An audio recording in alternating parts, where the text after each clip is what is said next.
Right, so today we're going to talk about sport and nutrition and how you need to be very careful what you eat when you want to be an athlete or just play sport. And first of all, we're going to talk about kitchen hygiene, because that's very important when you're preparing food. Before you eat, you need to prepare your food, and your kitchen hygiene needs to be spotless. So what do you know about kitchen hygiene?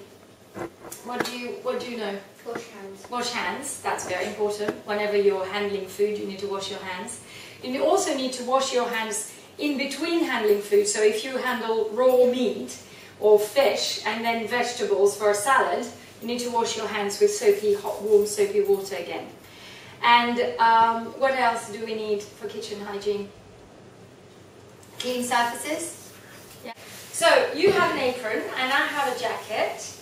And it's the same idea, it's just to protect your clothes from the food, but also your food from the clothes, because your clothes will have hair, dust, maybe rabbit's hair or cat's hair, depending which pet you've gone for.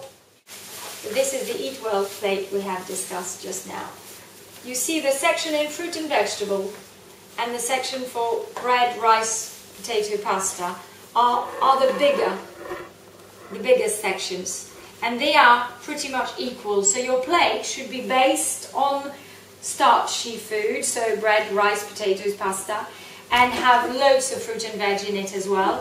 Then you have a smaller section for meat, fish, eggs, beans, so the proteins, and you will have only small portions of that, okay? But we'll have a look at that later. And then of course, because you're young and you're growing and you need your calcium for bone growth, then you need milk and dairy food. Okay, you need less of that after you're 18 because your body does not metabolize milk as well after puberty. But before puberty and while you're growing, you need a bit of that. And then that little section there, do you remember what that is? Sugar. And food and drinks high in fats and sugar. Yeah. And that, you put your olive oil in it, you have your butter in it. What else can you see? Coca-Cola. Yeah, so sugary drinks, cakes, chocolate cookies. That should be a very small portion of your healthy eating plate. But of course, when you're an athlete and you're training a lot, then each of those portions can be quite big.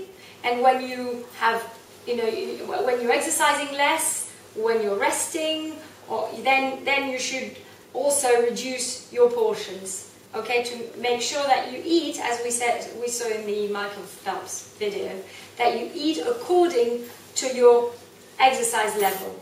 Okay, so on holiday, when you're very active and you're jumping in the pool, etc., you can have big salad and then an ice cream sundae for lunch because you've burnt that all, okay? But if you're working at home for your exam, then you should concentrate on a bit of protein for your brain, and oily fish, as we said, for exams. It's really important because it feeds your brain cells.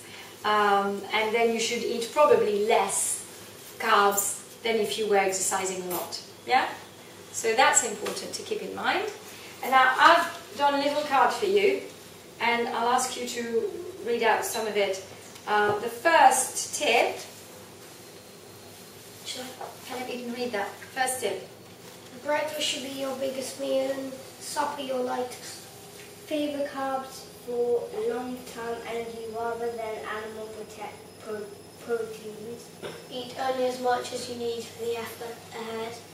Okay, and then the fourth one, we didn't talk about that, but we can now. Remember to chew. Chewing is the first stage of your digestion process. So you really do remember to chew each mouthful quite a few times. Okay, you will digest it better.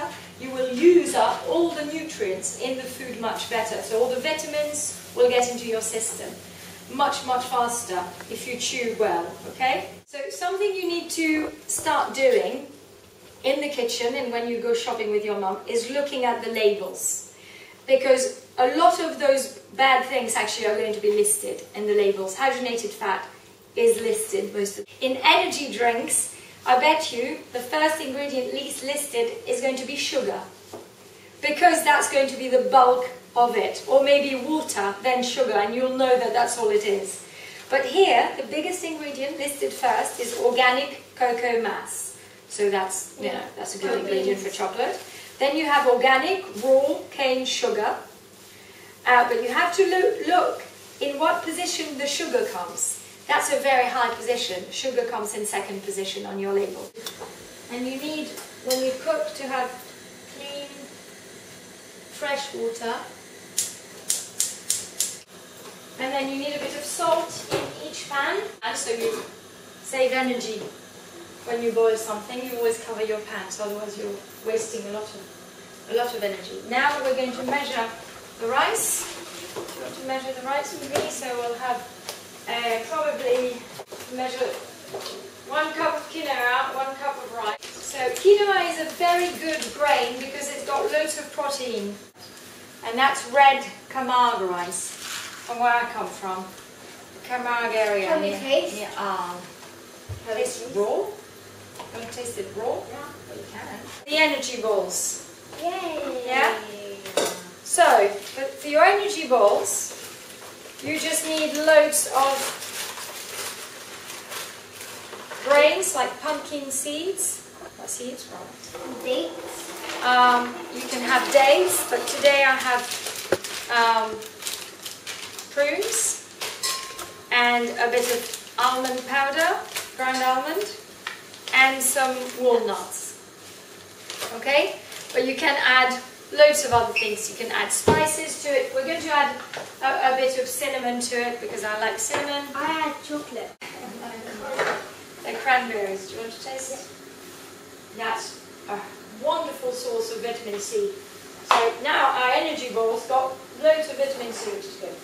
Now we're going to whiz it. You can do that in any sort of mixer. Yeah, you see what you need, what you want, is a paste that you're going to roll in your hands like this. You could also do energy bars with that. You could put it in a tray and put it in the fridge and then cut bars out of that. And that would be a much cheaper, much healthier way of having an energy bar. But I think the balls are quite fun, because you can roll them in stuff, but you can make bars. It's really up to you. I'm going to put that in the fridge so it sets a bit. When we roll it, it'll be easier.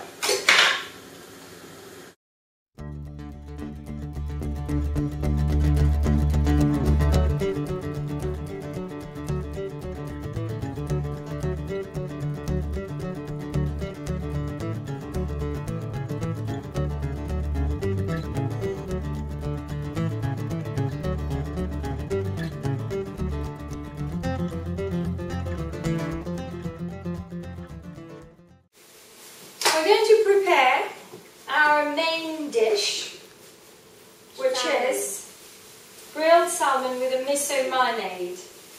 So we're going to cut the salmon in a tiny bit of it to give a bit of flavour.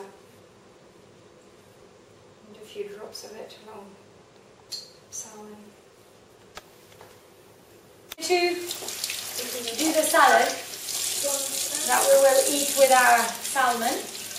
And it's going to be a julienne of fresh vegetables into a base of rice and quinoa that we've cooked earlier. Okay? New board, new knives, and I chop the top and tail of the salmon will cook for about 10 minutes. So the salad will be ready.